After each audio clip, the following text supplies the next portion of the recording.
Okay, so here we are on March 10th, 2025, and I'm Linda Curtis with the League of Independent Voters. We have a wonderful guest with us tonight, Andy Wier, the Executive Director of the Simsboro Aquifer Water Defense Fund. And Andy's going to talk about what's happening with water in this legislative session. So, Andy, I'm going to turn it all over to you, and we'll open up for questions when you're ready. Thank you, Andy. You have to unmute.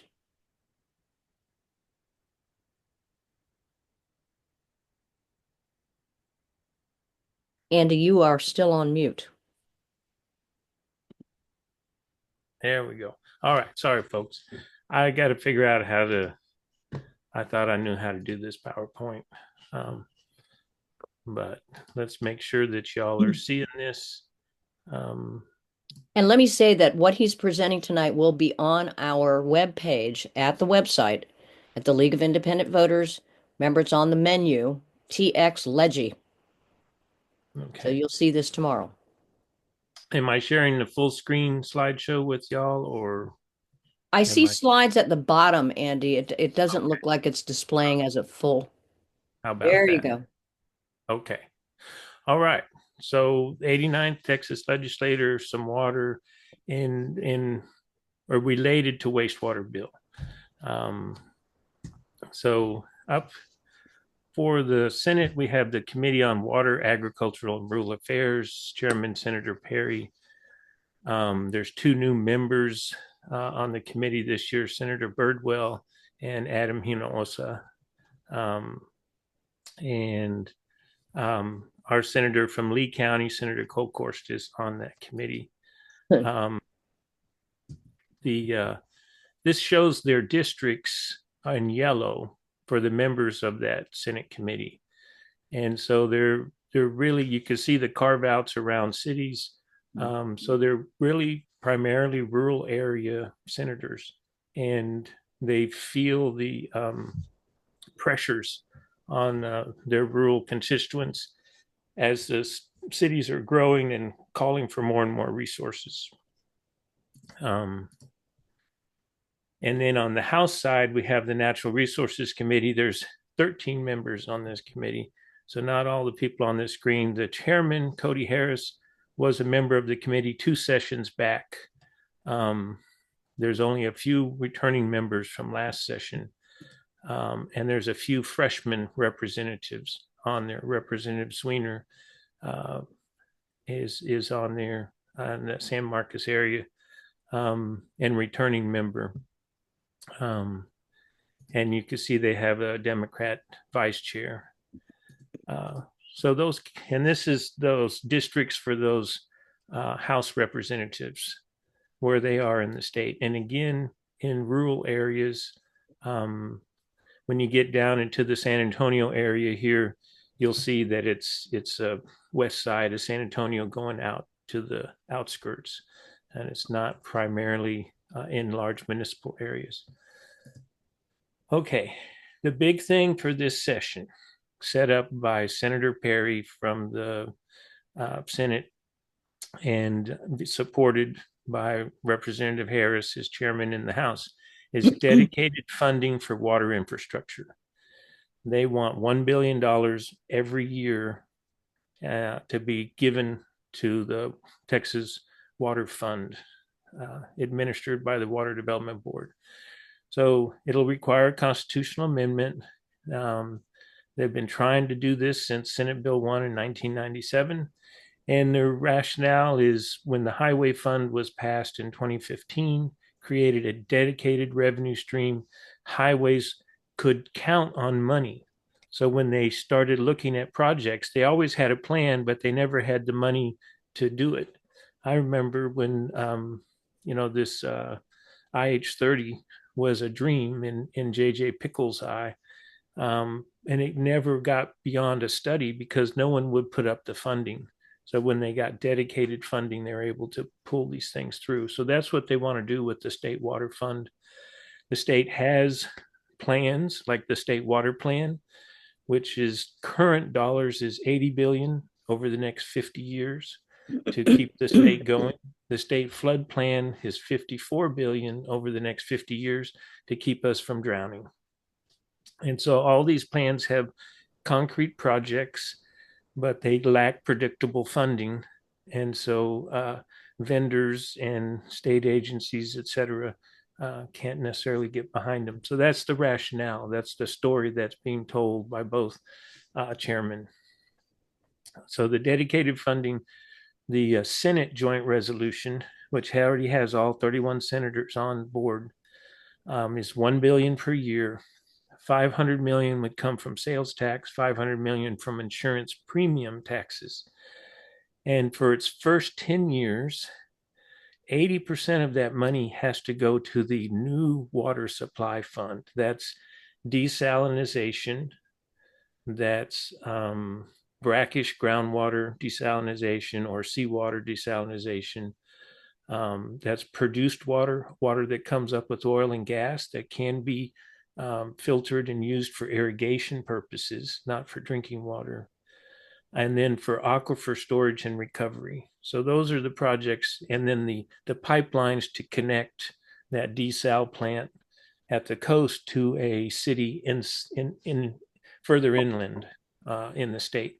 So that would be in the dedicated money. They'd get 80% of the money. And after 10 years, the legislator's not allowed to amend anything for 10 years. Then through resolution and 2/3 vote, they could change up the distribution. They could give a little less to those projects and a little more to other projects. And this is what the Water Development Board manages these funds, but this is where that money goes. So 80% would go to this piece, new water supply, and 20% would be split between all these other funds. So this is Water Infrastructure Fund of Texas, the revolving funds. So they give loans, and the money comes back, and they can loan it again. Rural Water Assistance Fund. I guess I hit a button there, and et cetera. And now they want to move up here. They want to move the flood infrastructure into this mix. So remember, the flood fund is 54 billion over the next 50 years, and all of these programs are part of that 80 billion. So we'll have some dedicated funds, but people are taking issue with the distribution here. So those were some comments I heard. On the House side, it's dedicated funding, 1 billion from sales tax only. 10 years, it'll be directed to the new water or to the Texas Water Fund. So I'm going to back up. This is the Texas Water Fund, all of these programs. So then they'd let the Water Development Board decide who gets what amongst all of these programs, all 8 of them. So I keep going backwards. All right. The House resolution would allow the legislature by 2/3 vote to increase or decrease the funds in any biennium. So they could double it up to 100%, but they can't ever reduce it more than 50%. And then after 10 years, they decide if they want to continue this dedicated funding. So Senator Charles Perry's comment on this was the House just needs education. We'll get them there. So that's the battle we're looking to have. Here's some water bills, and there's a handout in the chat that's a PDF, and it has all the links to all these bills. It has these slides, and you can click on any of the links. So these are in numerical order. So starting with House Bill 1245 with Goodwin, we've all been waiting. Hopefully it goes somewhere. Watering non-functional turf during a drought would be prohibited. And now that doesn't mean at someone's house. That means at a large business. But they're getting there. They're building the groundwork for dealing with. There is a bill that I didn't put on here about HOAs will not be allowed to enforce people to water their lawns. There's like Circle C in Austin. forces people to water their lawns, or they fine you from the HOA, and they're trying to outlaw that in the state on another bill. A concerning one to me is Troxclair wants to prioritize high growth areas for water development funds. So that would, the areas that are converting from rural to uh, suburbs of the cities, um, they would get first pick at the limited money that the Water Development Board has. Water Development Board has 10 applications for every one pocket of money that they can distribute. So there's, most projects go unfunded, and this would put these high growth areas at the top of the pecking order and may or may not be reasonable. Cody Harris, chair in the House, and Senator Kolkhorst want to provide a science fund ministered by Water Development Board for the underfunded groundwater conservation districts. So close to us is Fayette County Groundwater Conservation District. They have an entire budget of like $150,000. Our Bastrop and Lee County Groundwater District has about 4 million. And so when they get to pay for hydrological studies or to have an expert come and do something to help them manage their aquifer, they just don't have the funds to do it. So this would allow the state to supplement that. And then Gerdes and 1523, the Austin Water wants to put a aquifer storage and recovery project in Bastrop County. They won't reveal where it's located. We've been asking for 2.5 years. So has Gerdes, and they won't answer. I just asked the representative yesterday, or no, Friday at the water conference, and she said, sorry, but I can't tell you.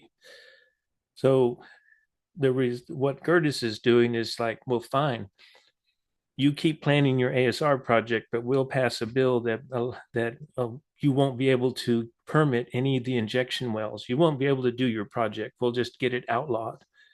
I mean, you don't have to talk to us. It just will be and the bill only applies to Bastrop and Lee County, the way it's worded. So, been very supportive there. Representative Gerdes and Senator Kolkhorst are doing a bill that's considering exempt wells, domestic and livestock wells, that those have to be considered when doing large permits. That bill has passed the House last 4 sessions. It's never been heard in the Senate. Senator Kolkhorst agreed that the time has come for the Senate to take up that bill. And Chairman Perry told me offhand at the conference that he agrees, that he's going to take care of those exempt wells. So I think we're going to get passage if they don't end up getting vetoed in a spat with the governor. And the consider just explain, why is that so important to us?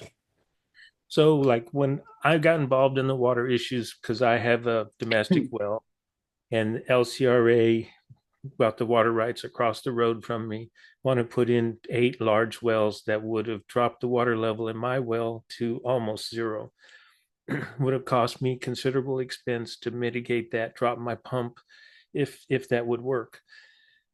And when I protested, our Lost Pines groundwater district said, well, you're not in the statute. The statute is they have to consider groundwater, surface water resources, and other permit holders. They don't have to consider exempt livestock wells and domestic wells. And The little people. the little people are not explicitly in the statute, and that's what this does. And so we're looking forward to that. I put it in red because we made the ask. We drove over to Senator Kolkhorst and made the ask for those things. Then Gerdes is working on the big 3 districts in our area: Lost Pines Groundwater Conservation District, and the Post Oak Savannah Groundwater Conservation District, Burleson and Milam County, and then Brazos County and Robertson County is Brazos Valley. They're going to be exporting tremendous amounts of water. It's going to cause hundreds of wells, thousands maybe, that will have to have their pumps lowered.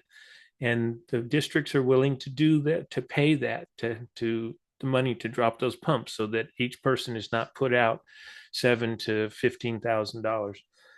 However, they're bickering over, well, it's your pumping across the creek there in Brazos Valley. That's what's drying up my wells over here in Burleson. And they've argued about who should pay. And now this just clears the legal hurdles that would allow them all to put their money in one pocket and then start fixing wells out of one pocket. It lays the foundation for the possibility of a joint mitigation fund, um, which may or may not be a good thing, but at least it'll keep them talking. Next, Bill 1690, Curtis wants to improve notice of export permits. So the next time there's a Vista Ridge project, they have to notify every groundwater district in the surrounding 10 counties. They have to notify all the commissioners' courts, all the water utilities, all the put it in the papers, and so that it increases the notification in a much larger radius around any one of these big projects that's going to move water out of a county to another county. And I haven't heard a lot of opposition to that. HB 2034 would prohibit groundwater permits by certain foreign entities. And this is if you're Chinese, if you're a company that's a subsidiary of the Chinese government through a bunch of labels, then they would shut down your permit. And so, because there's rumors that, so-and-so is going to buy, like we heard, I don't know if I heard when I'd go visit at the cattle auction, people would say, oh, I heard the Chinese bought the old Alcoa mines and they're going to suck all that water out and send it to China, and so this would prevent that from happening. Then municipal water loss 2605 is something that those ranchers, when I met with them, complaining about the water that's being lost in San Antonio after being sucked out from under them. The Representative Gerdes and Senator Perry, chair of the Water Committee in the Senate, said, yes, that's unconscionable. And we wrote a bill with them that attacks the top 14 cities and says if they don't control their water loss, then the TCEQ is going to fine them $25,000 a day. But that money can only be used to fix their pipes. So it's like, yep, we're going to fine you, we're going to shame you, call you out, but then we just want you to start dedicating money to taking care of the problem.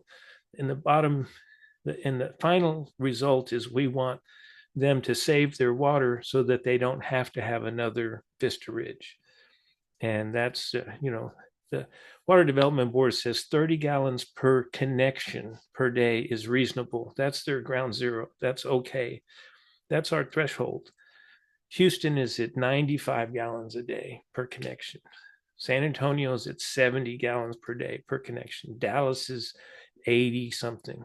Fort Worth, Amarillo, El Paso's below. El Paso's done a stellar job. And we did this bill last session without the penalties. And as a result, last year, San Antonio system, the board dedicated $700 million to fixing their pipes. So this bill will not apply to San Antonio. We actually asked them to testify in support of it to show that when you have the political will and the bonds, you can pull this off. And so we're looking for that to make progress. It may not pass, but at least it puts everyone on notice and it gets results. And I must say, Houston just came out with dedicating $400 million to fixing their pipes. Every 5 years, they're going to put $400 million into fixing their pipes. And then last, I just thought it was of interest because there's hundreds of more water bills, but HB 2812 by Representative Isaac would exempt public water supply wells in the Hayes Trinity GCD. So you all may be familiar with the Aqua Texas. That's a private equity firm that runs a water company over in Dripping Springs. They pumped the aquifer so hard that Jacob's well dried up, and it's still dried up. There's no swimming, and it's not flowing artesian like it used to. This bill would get them off the hook. This bill would allow them to pump whatever they want with no controls from the groundwater conservation district. It is just wrong, in my opinion. I have some other words for it, but it's wrong. Okay. So there's something Linda wanted me to touch on is biosolid bills. And this is on the LIV website. We have the brief Zoom phone call we did with Representative Kerwin. Her bill 1674 and the identical bill, Senate Bill 886 by Senator Sparks, would address production, sale, and use of certain agricultural products containing the PFAS substances, PFAS. There's 100 substances in there. She's going to monitor for 16 of them. And the limits, so the EPA, let me just say, EPA standards for drinking water when it comes to PFAS are in the 4 parts per trillion and 8 Everybody parts. knows what we're talking about, right? PFAS. So these are the forever chemicals. This is the stuff that makes your clothes water resistant, your windbreaker water resistant. It's the Teflon in your cooking pans. It's a process where there's like some of these take home packages that they give you that are kind of plastic. They run them through this process that not just irradiates them, but it kind of yeah, it's weird. It bakes it so that this plastic develops this bond and makes it waterproof, so the grease won't stain anything. And this stuff gets disposed of, and it gets into everything. It comes in the wash every time you wash your clothes, and it goes into your wastewater stream. So it's either in your septic or it goes into your city wastewater. So city wastewater systems, they remove the solid waste, and that becomes biosolid sludge. So that's this black mud made from all of the solid waste that's removed. And then it gets heated and dried and rolled over and treated so that there aren't a bunch of bacteria in there. But it is sold as a raw product. So think of this black sludge, the raw product that's sold. And then there's a company, Grow is one of the companies, there's others. They take it and compost it with all the leaves and limbs and all this stuff that have been brought to big compost sites.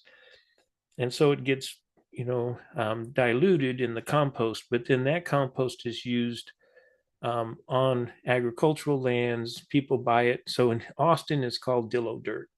So that Dillo Dirt comes from the City of Austin wastewater treatment facility. The sludge is composted and sold as Dillo Dirt. So there's PFAS in that sludge. And the EPA has some draft regulations about what to do with biosolids with PFAS. They have specific rules for drinking water, which are very stringent, but they have looser rules for the biosolid. So in drinking water, they want 4 parts per trillion. That's extremely small. Testing facilities can only do the most 2 parts per trillion. So people have complained about there's going to be errors, or they'll exaggerate, or they'll miss. The biosolid standard is 1 part per billion. So that would be 1,000 times the drinking water standard. But the study, and I guess I should keep moving here. I'm going to go down here to EPA. So the EPA has this draft sewage sludge risk assessment. And they looked at, if a farmer takes this stuff and uses it for a crop, and it's there, and their kid is playing on the ground making mud pies. The child is exposed, and then the people eating the vegetables are exposed, and the farmer's exposed, and the farmer's groundwater well or cistern might get some PFAS in it. And they determined that this 1 part per billion for 10 years could result in cancer for 1 per 1,000 persons. So that's the EPA draft standard for biosolid in an agricultural application. So the bill by Kerwin and Sparks sets some limits, and their limits, when you translate it from parts per trillion to parts per billion, they're looking at 10 parts per billion for the sludge would be okay. If it's 10 parts per billion or less, people can compost that and sell it, and that's fine. If it's above that, then they want it to be disposed of as hazardous waste. So that's how the bill reads. So that caused extreme concern at the conference I was at last week for anyone that has to do with biosolids who's in the wastewater business, because they create these biosolids. And so they would be the ones that would have to test and dispose of this biosolid if it didn't meet the threshold. So there was a consultant from Plummer Associates Incorporated, and she did a good job. The EPA actually took biosolid samples from around the United States, and she looked at the samples from Texas that the EPA had collected. And all of those samples exceeded the thresholds that are in this bill.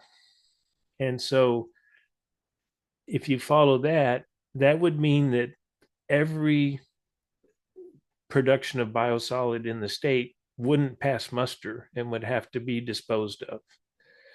And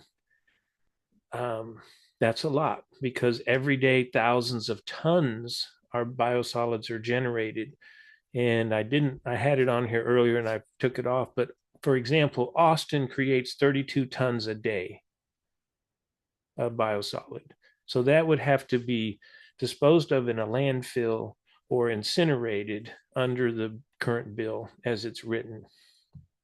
So that's just for Austin, 32 tons every day that has to be trucked out to a hazardous landfill, hazardous waste landfill, which we don't have enough of those in the state.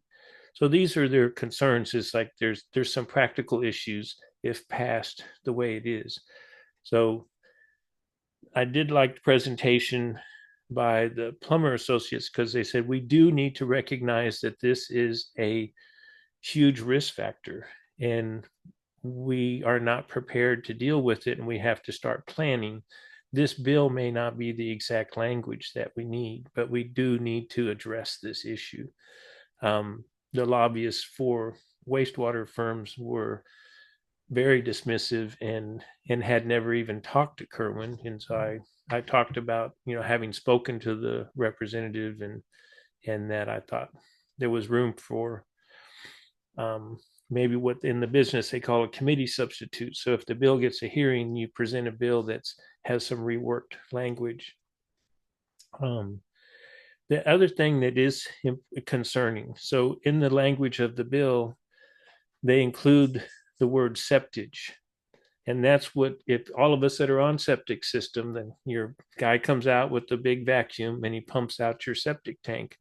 That would have to be tested. If he or she, when they pump your tank, goes home and goes back to their business, and they either dump all that at the wastewater facility, or they wherever they dump that, if that receiving entity wants to sell that biosolid for fertilizer, then they'd have to test it for PFAS, and accordingly probably wouldn't pass muster. So then they assume the responsibility of disposing of it as hazardous waste, and there's a cost involved in that. And so your small septic tank pumpers might get caught up in this. Then there's the matter of, there's thousands of those pumpers, and if they're required to test the septage for PFAS, that would exceed the testing facilities in the United States, let alone in Texas.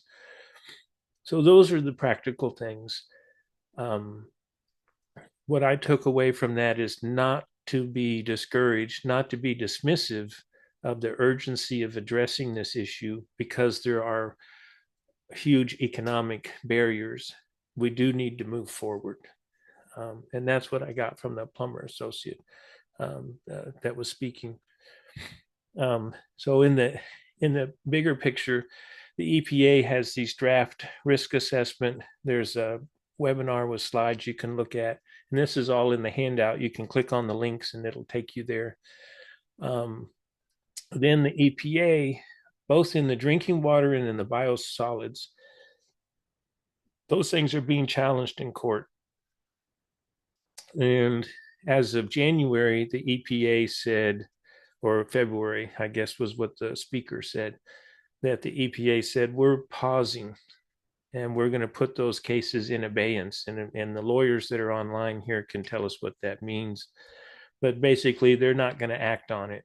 They're not going to move forward, and they're not moving back, which is good, but they're not going to, or they're not defending the standards, and they're not changing them either. So it's limbo. That's what I take abeyance. And Andy? then Q is waiting. They're in limbo too because they want direction from the EPA and from the legislature, and everybody's waiting. Yes, Linda. I'm going to interrupt you because I just want to.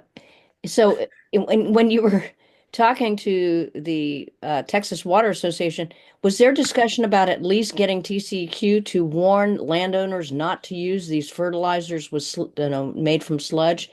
They weren't going to do anything, nothing about just that? Yeah, because, well, so the issue there is again goes back to 60 to 70% of all biosolids are applied in agricultural lands in Texas. It's 58% nationwide, and in Texas it's Oh a my little. God. And so, um, Ugh. it's an age-old question. You know, do you yell fire, on the airplane or bomb or something? I mean, the kind of deal is, do you create a panic without any solution?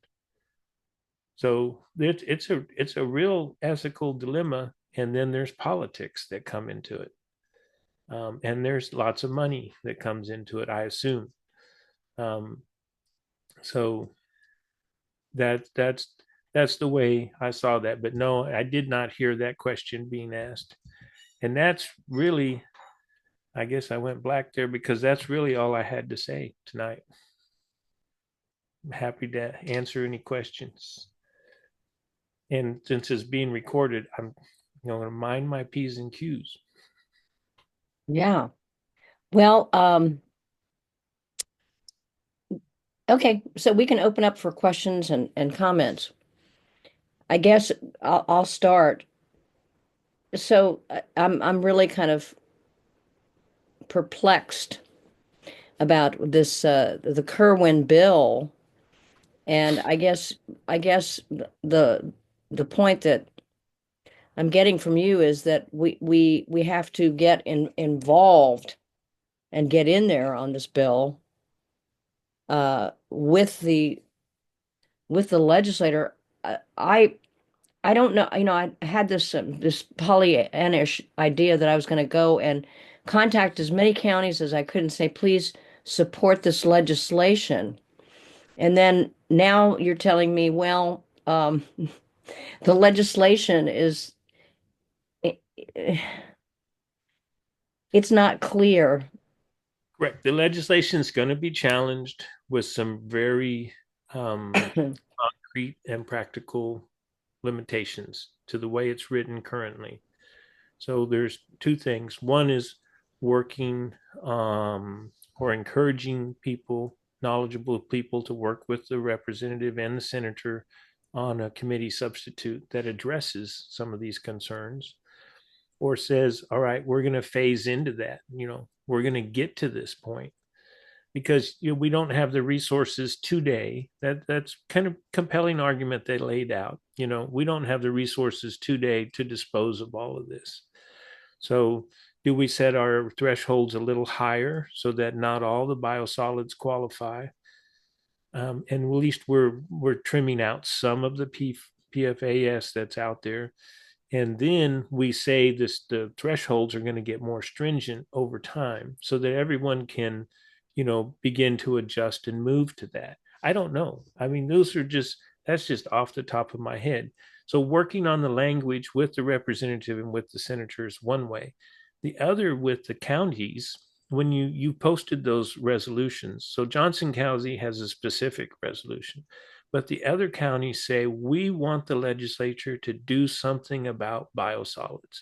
And it doesn't say this bill, and it doesn't say ban them, and it doesn't say set this threshold. It gives no nitty gritty, but at least every county can say this is a concern. It's a concern for Right. us, our constituents. You need to act. And then we can talk about the legislature was overzealous or was too weak. We can comment on that, but at least we can move them to some sort of action. And the other bill that I was showing there was at least a study, the Menendez and Morales Shaw bill. There's two representatives that filed the bill. Um, they both want to do a Texas study of human health impacts from PFAS. So that's something that could be done by the legislature. They may not be ready to address the biosolids and let the courts handle this issue in Johnson County, but they can do the study, because if they're always going to be, oh, well, the feds are crazy, the feds can't be trusted, the feds are this and that, everything's wrong with the federal government. And so at least the state can pony up and have a definitive answer as to what the health risks for PFAS are. Yes. I also want to add, and then, Charles, I do see your hand up, that the governor was meeting with Kerwin today. The governor has not joined in the Johnson County call for a disaster. And, the pressure is on, hopefully, the governor. And maybe that's where we need to be moving to the counties and say, do you know that there is a county that declared a disaster? And to at least provide information to citizens and farmers and ranchers. Here's what the problem, lies. There are people in our communities across the state that are growing uh, food without these kind of fertilizers. And so we can also move consumers, towards those kinds of solutions with the small farms. Okay, so Charles, I don't see you now, but I guess you're still there, so go right ahead. Uh, can you hear me? Yeah. Okay, so Andy, wow, I have to say, I had no idea there was so much legislation and it was so complicated. And what a great job you're doing. Thank you. Yes. And Yeah. and so two questions. The top level question is sort of, well, what can we concerned citizens do to help you champion these causes? And the other, I have a very specific question. I understand about dillo dirt. Do you know Organics by Gosh?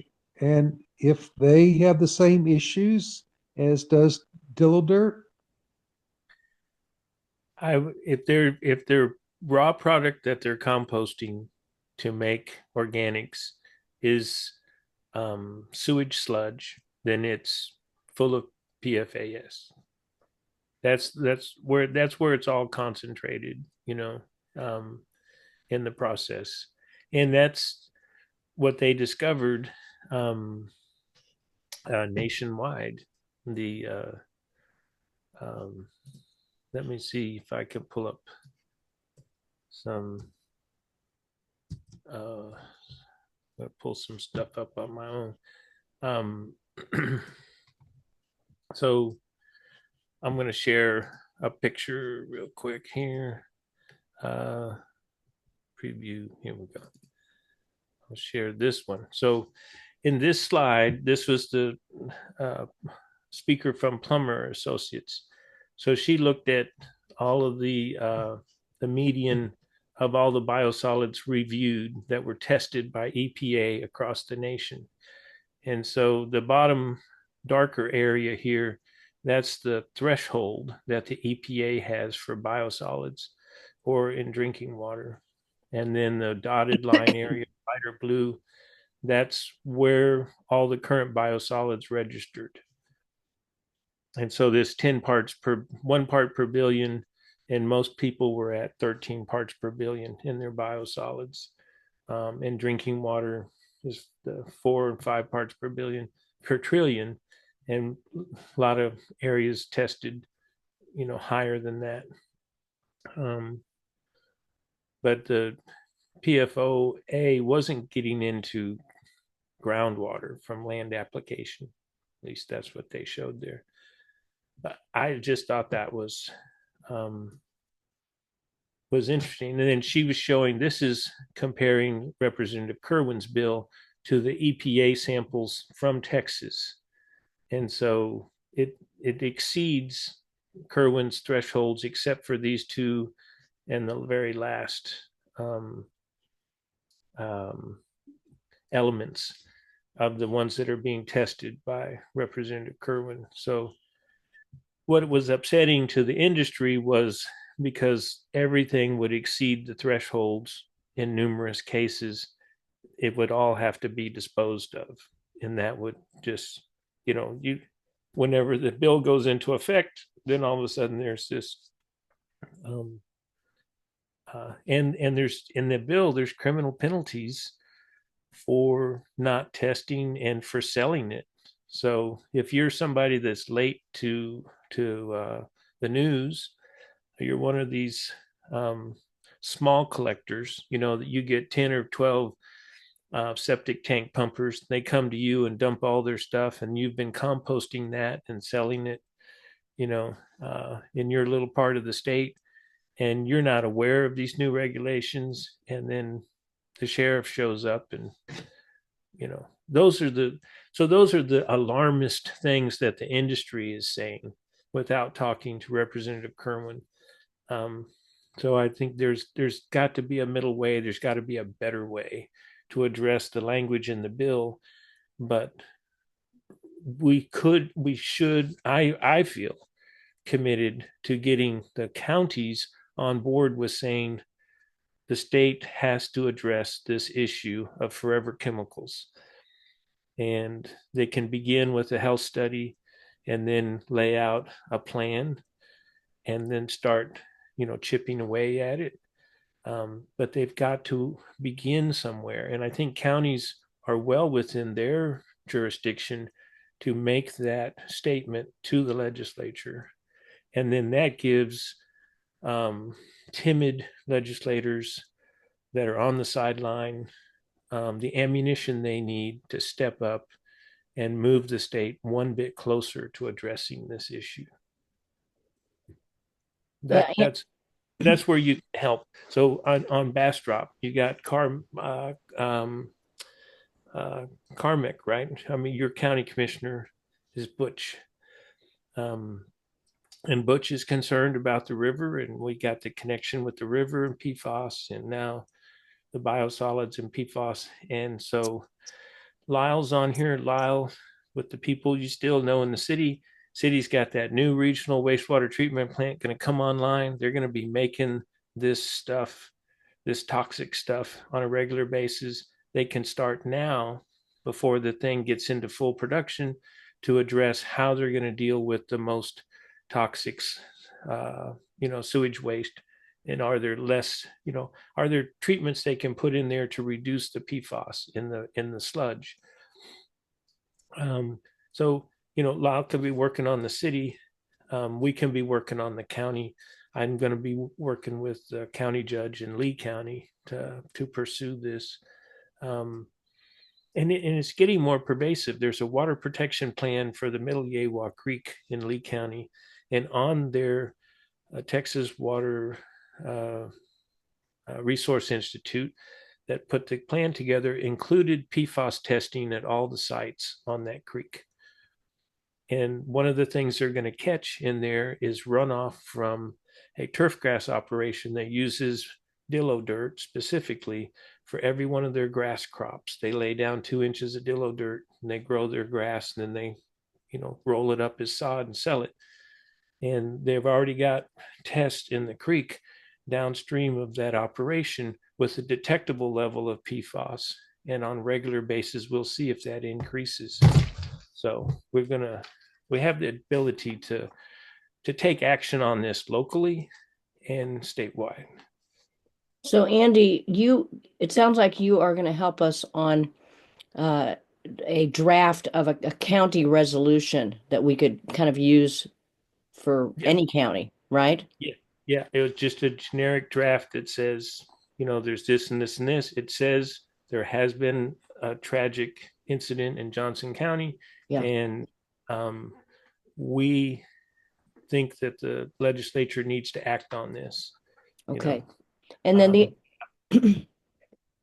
other thing I wanted to mention, these materials, including the flyer that Andy put in the chat, are going to be on our Texas Ledge, it's Texas Ledge, TX Ledge page. And note that some of those bad bills, like Isaac's bill and I forget the other gal from Hayes County. I think it is. Anyway, there's two bad bills that you mentioned that are in that list.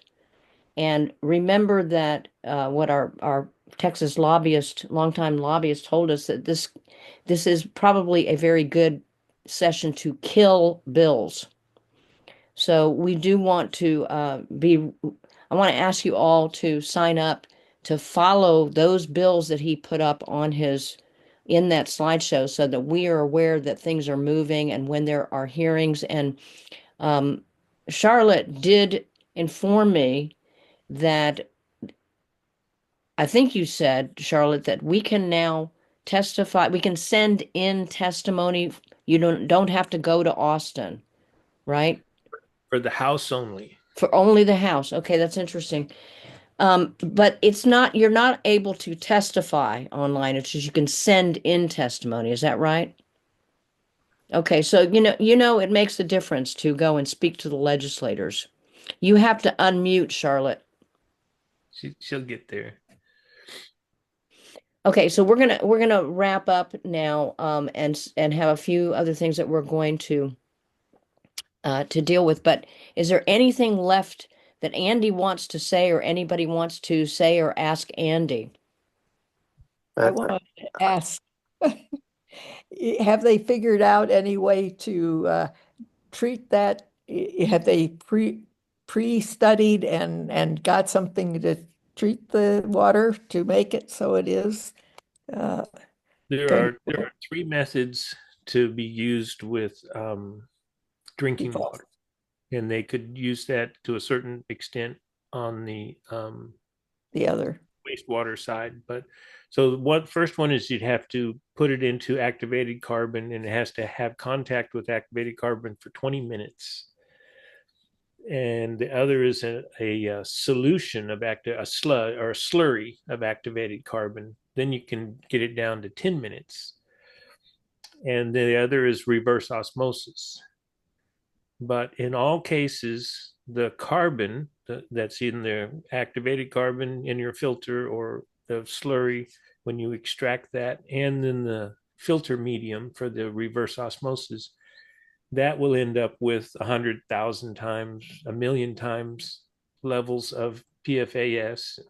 And so that has to be then disposed of in a hazardous waste site. And incineration, they kept saying, I don't know about the facts on this, because Kentucky was establishing state sites for incineration of reverse osmosis medium, is what I heard at one conference last year. Now they're saying in this conference that incineration of the PFAS materials only puts it into the air. It doesn't actually break down the molecular structure of the forever chemical. It just makes it breathable. for everybody in the, downwind of that incineration plant.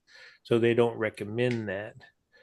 And then the last is I saw some basic research at the University of Washington that had come up with a low energy way to break the bond in the forever chemical.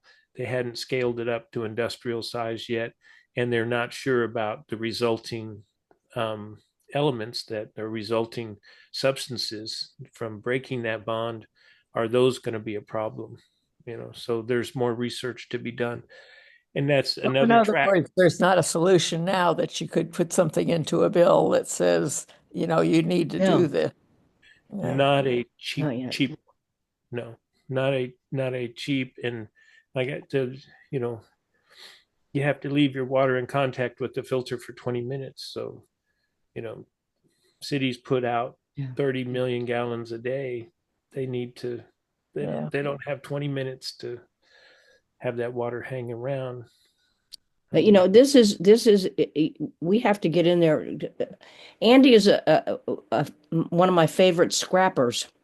He gets in there and scraps for what she can get. And that's what this is this whole legislative process really is. We got to get in there and scrap, and also hope for the bigger solutions to come down the road. And they do on occasion happen. There's a documentary, if you haven't seen it yet, it's a brand new one. It's called The Fish Thief, about the killing of the Great Lakes. It's a wonderful, incredible story. So I'm going to leave it there because we actually have just 3 minutes left. I'm going to end the video. I want to thank Andy. This has been wonderful. And let me just turn off the video here, and we'll finish up the rest of this. And Andy, I know you're not feeling well, so if you need to go, please do.